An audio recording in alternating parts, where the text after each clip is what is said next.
नमस्कार दोस्तों, स्वागत है आपका आज के मुख्य समाचार में, जिसमें सबसे पहली और बड़ी खबर में आपको बताएंगे कि लाखों लोग हैं दिल्ली के चारों तरफ। राकेश टिकैत की केंद्र सरकार को धमकी, यूं ही खत्म नहीं होगी लड़ाई। और दूसरी बड़ी खबर में जिक्र होगा कि देश में फिर बढ़ रहा है कोरोना का खतरा। आपको बताएंगे कि कहां लगा है लॉकडाउन और कहां लगा है नाइट कर्फ्यू। और तीसरी बड़ी खबर में जिक्र होगा असम में प्रियंका गांधी का, जहां पर बीजेपी कर रही है ध्रुवीकरण का प्रयास और कांग्रेस करेगी विकास। ये बड़ा बयान प्रियंका गांधी ने असम के चुनाव में दिया है। हर एक खबर की गहराई में आपको ले जाएंगे दोस्तों, लेकिन उससे पहले अगर आप भी देश के किसानों के साथ खड़े हैं तो आप अभी इस वीडियो को लाइक कीजिए और इस लाल बटन को दबा के चैनल को फ्री में सब्सक्राइब करके घंटी बजाकर कमेंट में लिखिए जय हिंद। दोस्तों, रुक करते हैं तमाम बड़ी खबरों की तरफ।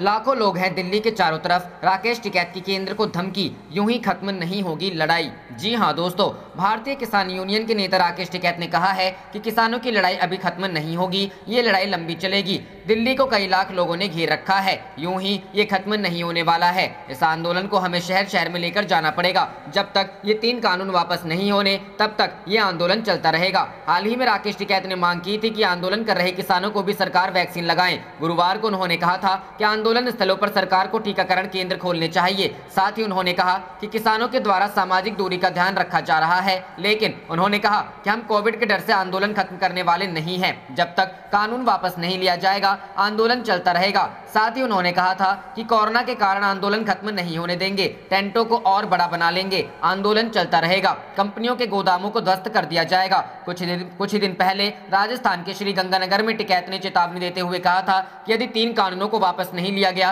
तो आंदोलन की अगली कार्रवाई के तहत कुछ निजी कंपनियों की गोदामों को ध्वस्त कर दिया जाएगा। बताते चले कि किसान नेताओं की तरफ से सरकार पर दबाव बनाने के लिए हाल ही के दिनों में चुनावी राज्यों में भी सभा की गई थी। राकेश टिकैत ने भी बंगाल में सभा कर लोगों से बीजेपी को वोट न देने की अपील की थी। उन्होंने कहा था कि देश में किसी भी राजनीतिक दल की सरकार नहीं है, ये सरकार कंपनियों की सरकार है। किसानों का आंदोलन जारी है।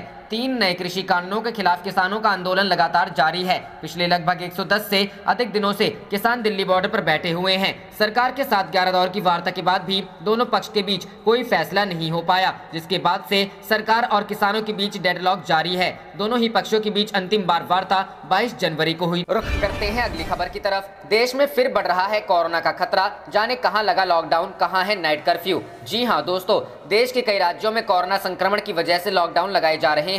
इस लॉकडाउन के तहत नाइट कर्फ्यू वैसी सार्वजनिक जगह जहां ज्यादा भीड़ होती है उन्हें दोबारा बंद कर दिया गया है। कई राज्यों में स्कूल कॉलेज बंद कर दिए गए हैं, जबकि कई राज्यों की सीमा एक बार फिर सील कर दी गई है। देश में कोरोना की दूसरी लहर तेज है। महाराष्ट्र, गुजरात, दिल्ली सहित कई राज्य हैं जिन्होंने नियम कड़े कर दिए हैं। मध्य प्रदेश के 3 शहरों इंदौर, भोपाल एवं जबलपुर में रविवार को लॉकडाउन है, जिससे चलते सड़कों पर सन्नाटा पसरा हुआ है। मध्य प्रदेश के गृह विभाग के अपर मुख्य सचिव डॉक्टर राजेश राजौरा के आदेश के अनुसार इन 3 शहरों में यह लॉकडाउन शनिवार रात 10 बजे से सोमवार सुबह 6 बजे तक लागू रहेगा। इस साल मध्य प्रदेश में यह पहला लॉकडाउन है। सप्ताह के बाकी दिनों में भोपाल एवं इंदौर में बुधवार से रात 10 बजे से सुबह 6 बजे तक रात्रिकालीन कर्फ्यू भी लगाया गया है, जबकि 8 अन्य शहरों जबलपुर, ग्वालियर, उज्जैन, रतलाम, छिंदवाड़ा, बुरहानपुर, बैतुल एवं खरगोन में बुधवार रात्रि 10 बजे से सुबह 6 बजे तक दुकानें एवं अन्य व्यावसायिक प्रतिष्ठान बंद किए गए हैं। यह आगामी आदेश तक जारी रहेगा। महाराष्ट्र, नई गाइडलाइंस के तहत यहां कोरोना संक्रमण को रोकने की कोशिश है।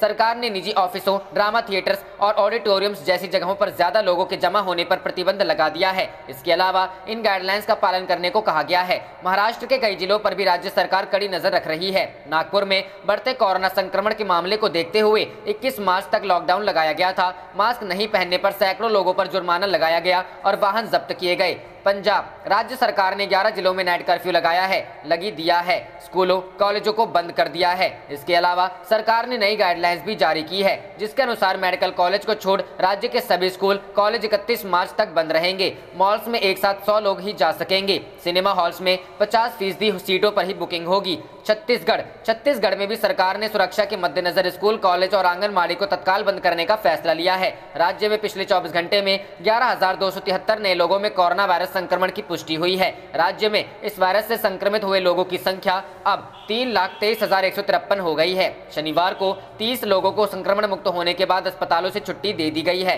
वहीं 257 लोगों ने घरों में होम आइसोलेशन में रहने की अवधि को पूरा कर लिया है। राज्य में कोरोना वायरस संक्रमित 10 मरीजों की मौत हुई है। गुजरात। कोरोना संक्रमण से प्रभावित राज्यों में गुजरात के कई शहर भी हैं, जिनमें अहमदाबाद और सूरत जैसे शहर आते हैं। यहां नाइट कर्फ्यू की अवधि को घटाकर 10 बजे की बजाय 9 बजे से कर दिया गया है। इसके अलावा शनिवार और रविवार शॉपिंग मॉल्स बंद रखने का भी आदेश दिया गया है। तमिलनाडु में बढ़ते कोरोना संक्रमण को देखते हुए 31 मार्च तक लॉकडाउन लगा दिया गया है।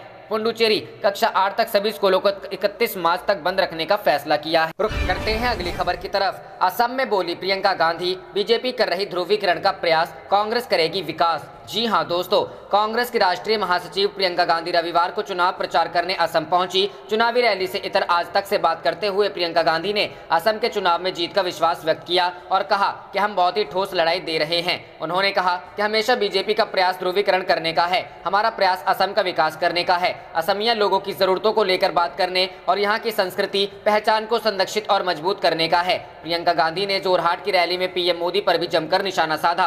प्रियंका गांधी ने कहा, वे कहते हैं कि 22 साल की बच्ची ने ट्वीट किया और कांग्रेस ने टूल किट का समर्थन किया, जिसने भारत की चाय पर हमला किया। उन्होंने पीएम के बयान को छोटा बताते हुए कहा कि सरकार ने 22 साल की लड़की को कुछ ट्वीट करने के लिए गिरफ्तार किया, लेकिन पीएम कहां थे जब असम में हर साल बाढ़ की वजह से विरोध प्रदर्शन होते थे, पत्थरबाजी होती थी।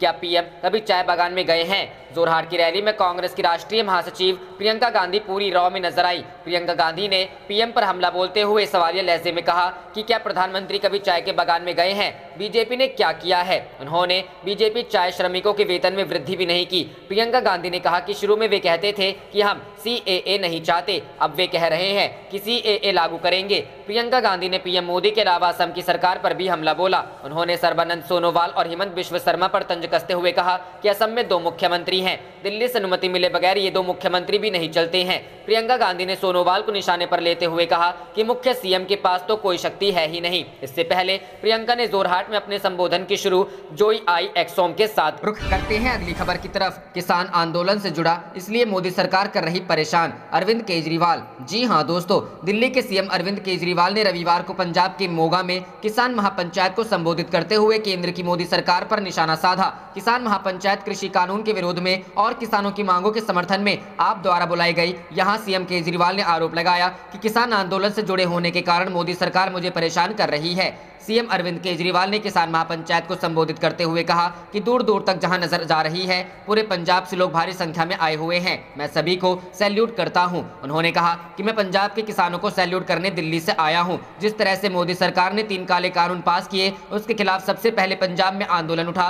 जो आग पंजाब में लगवाई वो आज देश भर में है। सीएम केजरीवाल ने कहा कि पंजाब वीरों की धरती है। इस बार कृषि कानून के खिलाफ पंजाब के किसान ने लीडरशिप ली है। यह आंदोलन हर बच्चे का आंदोलन बन गया है। दिल्ली के घर घर के अंदर यह आंदोलन पहुंच गया है। उन्होंने कहा कि सूरत में आम आदमी पार्टी बीजेपी के गढ़ में 27 सीट जीत गई। केजरीवाल ने बंगाल चुनाव पर कहा कि मेरी ममता बनर्जी से बात हुई, बंगाल के लोग किसानों के साथ हैं। आज किसान आंदोलन हर देशभक्त का आंदोलन है। मैं इस आंदोलन में शुरुआत से जुड़ गया, जिसका हर्जाना ये मिला कि मोदी सरकार मुझे परेशान कर रही है।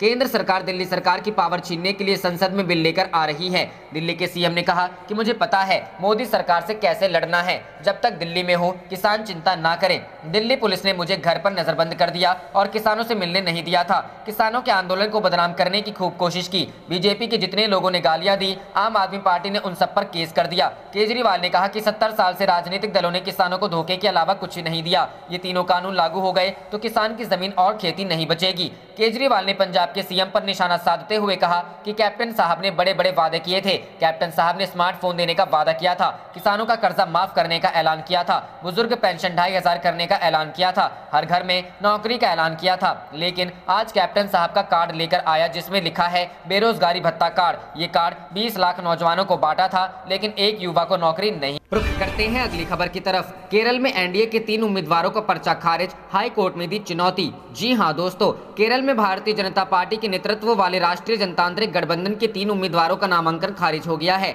निर्वाचन अधिकारी ने नामांकन पत्र की जांच के बाद ये पर्चे खारिज कर दिए। पर्चे खारिज होने के बाद इन उम्मीदवारों ने अब इसे लेकर केरल हाईकोर्ट का दरवाजा खटखटाया है। समाचार एजेंसी एएनआई के एनडीए उम्मीदवारों की याचिका पर केरल हाईकोर्ट में आज सुनवाई होनी है। जानकारी के मुताबिक कन्नूर के बीजेपी अध्यक्ष एन हरिदास ने थालास्सेरी से नामांकन किया था। नामांकन पत्रों की जांच के बाद हरिदास का नामांकन बीजेपी के राष्ट्रीय अध्यक्ष का हस्ताक्षर न होने के कारण निरस्त कर दिया गया। बीजेपी महिला मोर्चा की प्रदेश अध्यक्ष निवेदिता ने गुरुवायूर विधानसभा क्षेत्र से नामांकन दाखिल किया था। निवेदिता का नामांकन निर्वाचन अधिकारी ने पार्टी के प्रदेश अध्यक्ष के नाम का उल्लेख नहीं किए होने के कारण निरस्त कर दिया। एनडीए के घटक दल एआईएडीएमके की उम्मीदवार धनलक्ष्मी मरीमुथु का देवी कुलम विधानसभा क्षेत्र से नामांकन फॉर्म 26 नहीं भरे जाने के कारण निर्वाचन अधिकारी ने निरस्त कर दिया था।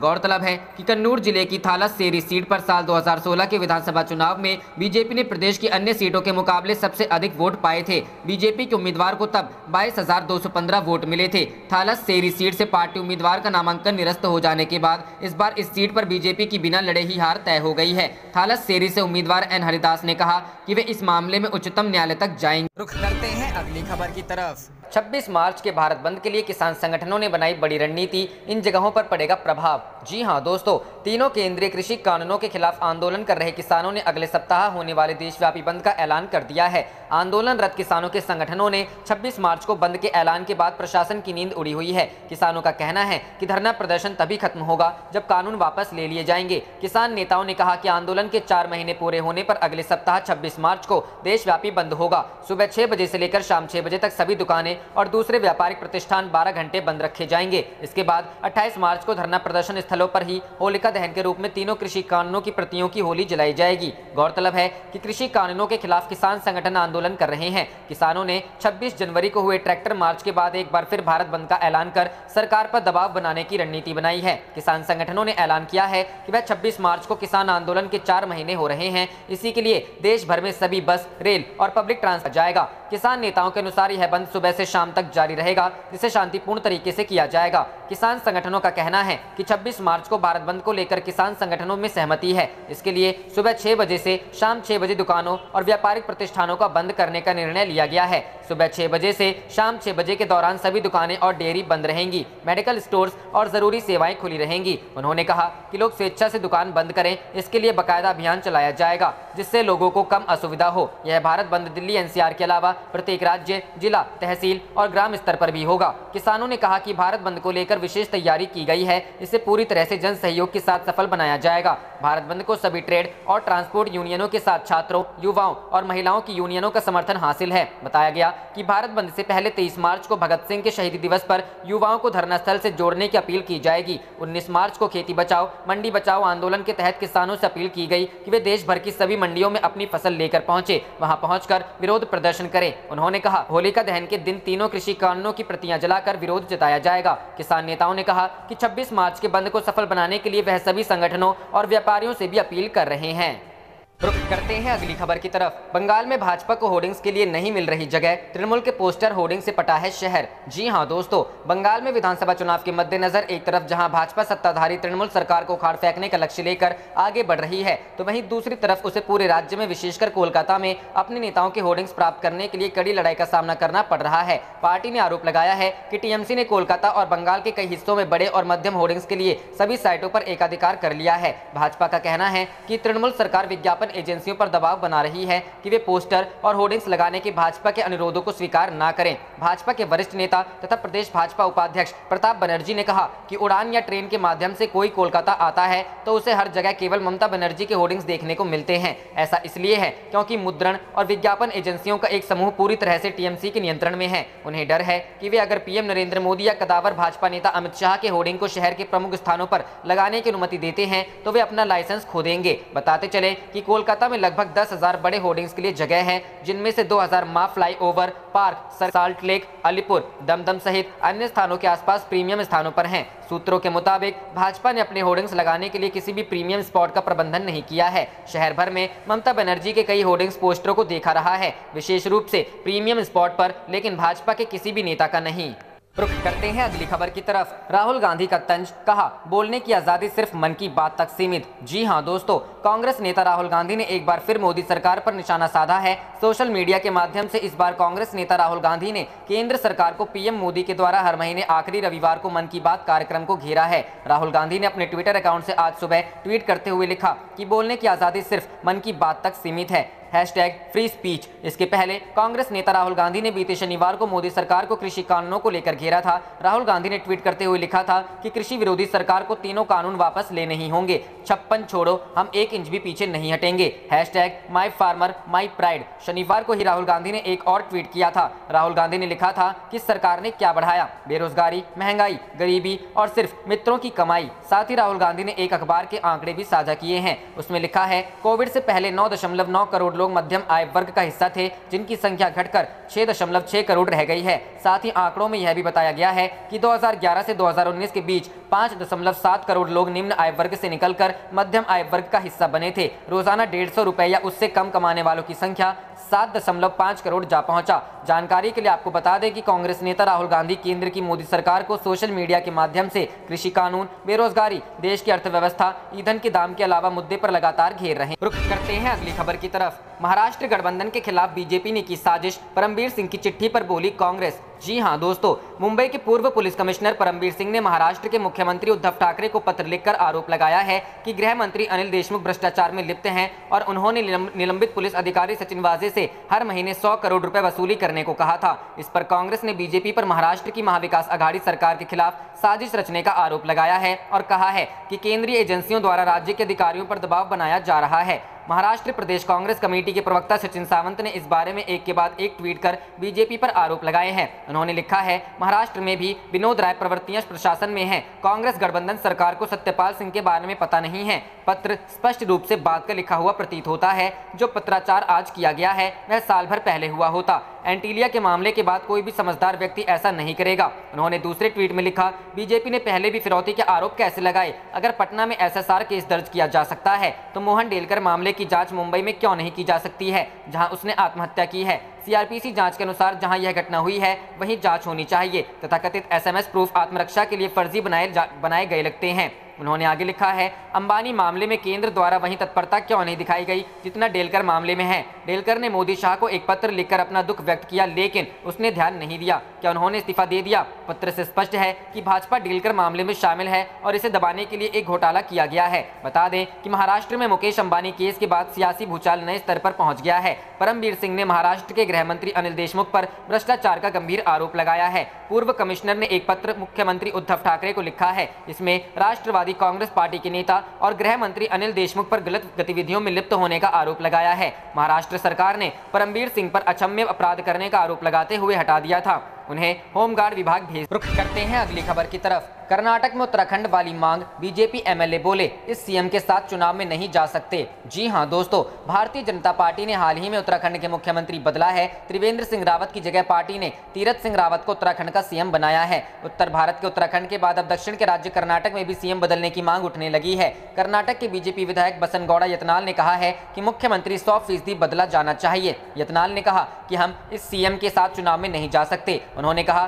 कि इस बात से जनरल सेक्रेटरी भी अवगत होंगे। बीजेपी विधायक ने कहा कि यदि पार्टी यहां सरवाइव करना चाहती है तो मुख्यमंत्री को बदलना होगा। गौरतलब है कि कर्नाटक में विधानसभा चुनाव के बाद कांग्रेस ने अपने से कहीं अधिक कम सीटों वाले जनता दल सेक्युलर के साथ गठबंधन कर सरकार बनाई थी। विधानसभा चुनाव में सबसे बड़े दल के तौर पर उभरी, लेकिन बहुमत के जादुई आंकड़े से दूर रह गई बीजेपी को सत्ता से दूर रखने के लिए कांग्रेस ने JDS को मुख्यमंत्री पद भी दे दिया था। HD कुमारस्वामी मुख्यमंत्री बने, लेकिन यह सरकार विधायकों के असंतोष और इस्तीफे के कारण अल्पमत में आ गई। कुमारस्वामी को CM पद से इस्तीफा देना पड़ा था। कुमारस्वामी के इस्तीफे के बाद बीजेपी ने सरकार बनाई और BS येदियुरप्पा मुख्यमंत्री बने। अब बीजेपी में भी CM को लेकर असंतोष दिखने लगा है। यत्नाल ने खुलकर CM बदलने की मांग कर नई चर्चा को जन्म दे दिया है। बता दें कि हाल ही में कर्नाटक हाईकोर्ट ने येदियुरप्पा के खिलाफ भ्रष्टाचार के पुराने मामले में जांच की इजाजत दे दी थी।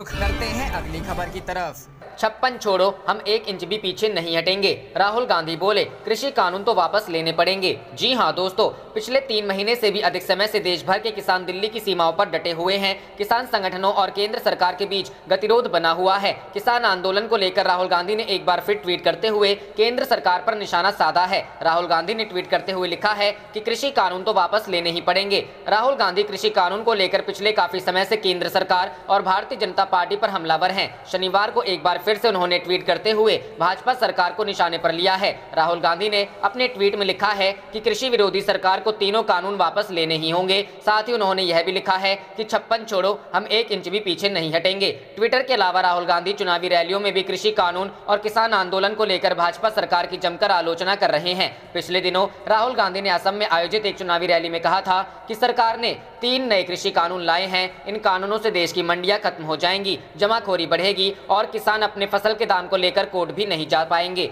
इसलिए लाखों किसान दिल्ली की सीमाओं पर बैठे हैं। लेकिन नरेंद्र मोदी उन किसानों को आतंकवादी कह रहे हैं, जबकि किसान कह रहा है कि जो हमारा है वो आप हमसे नहीं छीन सकते हैं। साथ ही कांग्रेस नेता राहुल गांधी ने गुरुवार को दिल्ली की सीमाओं पर चल रहे आंदोलन में किसानों की हुई मौत को लेकर भी ट्वीट किया था। राहुल गांधी ने ट्विटर पर लिखा था कि शहीद हुए अन्नदाताओं के लिए मेरा 2 मिनट का मौन भाजपा को स्वीकार नहीं। अपने किसान मजदूर भाइयों के बलिदान को मैं बार बार श्रद्धांजलि दूंगा। जो मेरे मौन से डरते हैं, मैं उनसे नहीं डरता। बता दें कि 26 मार्च को किसान आंदोलन के 4 महीने पूरे हो जाएंगे। संयुक्त किसान मोर्चा ने 26 मार्च को भारत बंद का आह्वान किया है। साथ ही 28 मार्च को होलिका दहन के दिन पूरे भारत में तीनों कृषि कानूनों की प्रतियां जलाई जाएंगी। आप देख रहे थे आपका अपना चैनल जय हिंद जय भारत।